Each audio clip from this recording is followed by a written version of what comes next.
Dans notre parcours sur l'Esprit Saint, qui se termine aujourd'hui, je voudrais méditer avec vous sur la question de l'unité, qui est un des éléments essentiels de l'Église et de nos fraternités. Nous entendons Jésus, juste avant son arrestation, prier ainsi son Père: qu'il soit un en nous pour que le monde croie que tu m'as envoyé. Avant de quitter visiblement ses disciples, avant d'être arrêté, jugé, crucifié, avant de mourir et de ressusciter, Jésus, au chapitre 17 de Saint Jean, prononce cette dernière prière: qu'il soit un en nous, Père, qu'il soit un comme nous sommes un, qu'il devienne parfaitement un et uni. Cela correspond aux dernières instructions de Jésus à ses disciples: aimez-vous les uns les autres comme je vous ai aimés. Cela correspond également à la mission de Jésus décrite par Saint Jean au chapitre 11, rassembler dans l'unité les enfants de Dieu dispersés. Et au chapitre 10, verset 16, il y aura avec Jésus un seul troupeau, un seul pasteur. Pourtant, quelques minutes après avoir fait cette prière, les disciples de Jésus vont tous l'abandonner. Ils vont s'enfuir, se disperser, se cacher, pour ne pas subir le sort de leur maître. Jésus l'avait prévu. Il avait dit en 16:32, « Voici l'heure où vous serez dispersés, chacun de votre côté, et vous me laisserez seul. » Au long de ces 2000 ans d'histoire, on voit que l'Église a connu beaucoup de divisions. Les donatistes, les monophysites égyptiens et arméniens, division entre catholiques et orthodoxes, entre protestants et catholiques, à l'intérieur même du catholicisme, plus récemment encore, comme si la prière de Jésus attendait toujours sa réalisation. Cet état de fait, même s'il est aujourd'hui contrebalancé par un puissant mouvement œcuménique, montre que l'unité est un bien difficile à atteindre, mais est un bien. Que l'unité est une nécessité, et enfin qu'elle est un don. L'unité est un bien. Cette affirmation pourrait paraître triviale. En fait, réfléchissons aux différents types d'unité qu'il peut y avoir. Je pense d'abord à l'uniformité. Tout le monde pense et agit de la même manière, comme dans un État totalitaire. On coupe les têtes qui dépassent. C'est le but du récit de Babel au chapitre 11 de la Genèse, montrer comment l'uniformité conduit à la déroute. Il y a aussi l'unité de façade. On fait semblant. On fait semblant d'aller bien, de se comprendre, alors qu'on ne se comprend plus, qu'on se déteste même peut-être. Une fausse unité, une fausse fraternité, une fraternité hypocrite, déclamatoire, affichée, mais pas assumée. Ce que parfois on entend par le mot tolérance. On supporte les autres, mais on ne fait que les supporter. Les aime-t-on vraiment? L'unité réelle assume la différence. Le pape François disait à la cathédrale catholique du Saint-Esprit à Istanbul, en novembre 2014, « Quand nous voulons faire la diversité et que nous nous arrêtons sur nos particularismes et nos exclusivismes, nous apportons la division. Et quand nous voulons faire l'unité selon nos desseins humains, nous finissons par apporter l'uniformité et l'homologation. Si au contraire nous nous laissons guider par l'esprit, la richesse, la variété, la diversité ne deviennent jamais conflits, parce que lui nous pousse à vivre la variété dans la communion de l'Église. » L'unité réelle, dit le pape, assume la différence. L'unité entre croyants ne veut pas dire uniformité ou approbation. C'est ce qui arrive si nous voulons réaliser l'unité selon nos propres desseins humains, dit-il. Dans les lieux où nous sommes, où nous vivons, dans nos fraternités, dans nos familles, Assumons-nous la différence? L'unité est-elle de façade? Cherchons-nous à ce que les autres nous ressemblent, et fassent comme nous, et pensent comme nous? Deuxième point, l'unité est une nécessité. Dans la vie sociale, comme dans la vie spirituelle, je dirais que l'unité est un besoin, une nécessité vitale parfois. Barack Obama déclarait récemment US cannot solve world's problem alone. Les États-Unis ne peuvent résoudre les problèmes du monde tout seuls. Ce qui est vrai des États-Unis est vrai pour nous tous, et chacun en particulier. L'union fait la force, dit-on. Cela vaut pour la victoire de la guerre de 40-45, mais aussi pour les projets politiques, économiques, sportifs, familiaux et personnels que l'on mène. On ne peut par exemple sortir d'une addiction, d'une dépression tout seul. Ésope disait déjà en son temps, autant l'union fait la force, autant la discorde expose à une prompte défaite. Un proverbe africain dit « L'union dans le troupeau oblige le lion à se coucher avec la faim ». Pensons toujours que tout seul on va plus vite et qu'ensemble on va plus loin. Tout seul on va plus vite, ensemble on va plus lentement, mais plus loin. L'aventure spirituelle, plus que tout autre, a besoin de ce bain de l'unité, de la communion, pour être entreprise. On n'est pas chrétien tout seul. On ne peut pas l'être. Jésus a donné sa propre vie, il a versé son propre sang sur la croix pour cela rassembler dans l'unité les enfants de Dieu dispersés, pour nous rassembler tous en un seul corps, quel que soit notre milieu, notre âge, notre profession, notre parcours, notre histoire. L'Église signifie rassemblement, rassemblement en un seul corps, en un seul troupeau de personnes différentes.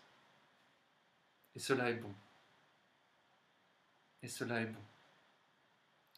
L'auteur de l'Épître aux Hébreux écrivait « Faites attention les uns aux autres pour vous stimuler dans la charité et les œuvres bonnes. » Il ajoutait « Ne désertez pas votre propre assemblée, comme quelques-uns ont coutume de le faire, mais encouragez-vous mutuellement, d'autant plus que vous voyez approcher le jour. » Hébreux 10, versets 24 et 25. En effet, l'individualisme s'insinue partout, comme la poussière. Dans les familles, dans nos lieux de travail, dans la rue, dans les collèges, les écoles et les lycées. Il s'insinue même dans l'Église. On peut le voir dans une forme d'anonymat. On vient à l'Église, on affiche une unité de foi et de pratique, mais cette unité n'est-elle pas une façade parfois? On ne veut pas tisser de liens, on se tient à l'écart, on a peur des autres, on se salue à peine, au moins pour le geste de paix, mais on repart, sans connaître personne et sans vouloir s'impliquer. Cette attitude individualiste qui entraîne l'anonymat dans les communautés chrétiennes peut rendre au bout d'un moment dur et même indifférent. Cela peut mener même à quitter l'Église, car parce qu'on ne connaît personne et personne ne nous connaît.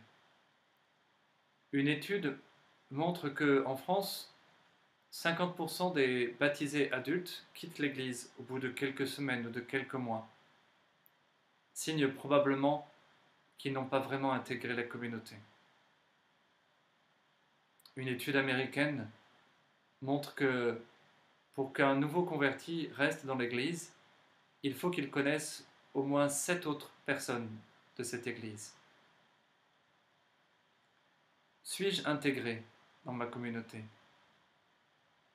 qu'est-ce que je fais pour m'y intégrer ou pour intégrer les autres? Est-ce que j'attends toujours que les autres viennent vers moi? Est-ce que j'ose aller vers eux? Est-ce que j'ose tisser des liens, rappeler, encourager, rendre service et écouter? Cet individualisme peut aboutir, comme je l'ai dit, à la désertion. Au fond, je me débrouille très bien tout seul. J'en viens même à me méfier de l'Église, à me méfier des prêtres, à me méfier des autres chrétiens, qui au fond ne sont pas meilleurs que moi, et peut-être même pire. Alors cela peut correspondre à une étape de la vie chrétienne. Quand je commence, que je m'approche de l'Église, j'ai besoin de me tenir à l'écart, au fond. Je ne vais pas dans les premiers bancs. Je regarde. Je suis attentif. Et cela peut être bon, comme un temps d'apprivoisement, comme le renard du Petit Prince. Cela peut correspondre aussi malheureusement à une blessure. Je me tiens à l'écart de l'Église parce que j'ai été blessé dans mon histoire, par des chrétiens, par des prêtres, par un message que j'ai mal compris à l'Église. J'ai été blessé et je ne veux pas être à nouveau blessé.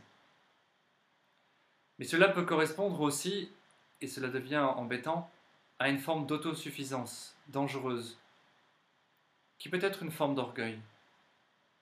Je ne veux pas mélanger, je ne peux pas me mélanger et je ne veux pas dépendre des autres, parce qu'ils sont imparfaits. Il faut le dire, il faut le rappeler sans cesse, un chrétien seul est un chrétien qui se met en danger. Un chrétien qui s'isole est un chrétien en danger. Non pas en danger de mort, mais en danger de mort spirituelle. Dans le projet de Dieu, chacun a sa place dans cette famille qu'est l'Église. Et comme dans une famille, lorsqu'il en manque un, quelque chose ne va pas. Chacun manque à cette famille dès lors qu'il se tient à distance. Je souhaite de tout mon cœur que vienne ce jour de l'unité, de la communion fraternelle, le jour où chacun se tournera vers les autres, où chacun prendra soin des autres, portera les fardeaux des autres. Par le baptême, nous sommes tous enfants de Dieu, nous sommes tous frères et sœurs dans le Christ. Regardons-nous les uns les autres comme de vrais frères et sœurs, comme des cadeaux les uns pour les autres, non pas des menaces ou des concurrents. Arrêtons de nous juger les uns les autres. Enfin, et c'est là que je voudrais en venir, cette unité, qui ne sera parfaite qu'au ciel, bien sûr, peut commencer déjà sur la terre, mais elle est un don, et un don de l'Esprit Saint. C'est pour ça que, au moment de mourir, Jésus prie pour l'unité de ses disciples. C'est pour ça qu'il va devoir verser son sang pour que cette unité se réalise. Cette unité est un don et un combat spirituel. Un don de l'Esprit Saint en particulier. On demandait à Mère Teresa, « Combien êtes-vous dans votre communauté ?» Elle répondit, « Oh, nous essayons d'être un. » Nous avons à nous convertir tout au long de notre vie et de notre vie chrétienne pour, par le pardon, la reconnaissance de notre propre tort, aller vers les autres et surmonter les difficultés, surmonter nos peurs. Nous avons besoin de temps et du don de l'Esprit Saint pour reconnaître nos propres talents et ceux des autres, et reconnaître que ces talents ne s'opposent pas mais s'enrichissent, et que nous avons besoin les talents les uns des autres, et que Dieu en a besoin. Les apôtres étaient tous différents, on le voit dans l'Évangile. Ils auraient pu se déchirer et s'opposer. Car l'Église n'est pas une communauté de gens purs et impeccables, c'est une communauté de disciples qui ne cessent de cheminer à la suite du Christ sous la conduite de l'Esprit Saint, que je vous propose d'invoquer ce soir, d'invoquer maintenant. Viens Esprit Saint, viens dans nos cœurs. Toi qui fais l'unité du Père et du Fils, l'unité de la Trinité et l'unité de l'Église. toi qui as été envoyé par le Père et le Fils pour faire cette unité dans l'humanité. Esprit très saint, souffle d'unité, fais déjà l'unité à l'intérieur de nous-mêmes, que nous nous réconcilions avec nous-mêmes, avec notre histoire, avec notre passé, avec notre corps, avec nos talents et nos difficultés. Fais l'unité de notre cœur, de notre intelligence, de notre volonté, de nos paroles, de nos pensées, de nos actions. Fais l'unité dans nos familles, dans nos relations. Fais l'unité dans notre communauté, notre fraternité, notre paroisse. Convertis-nous à cette unité, là où nous sommes, que nous soyons une communauté unie, fervente et rayonnante, qui soit un témoignage pour un monde divisé.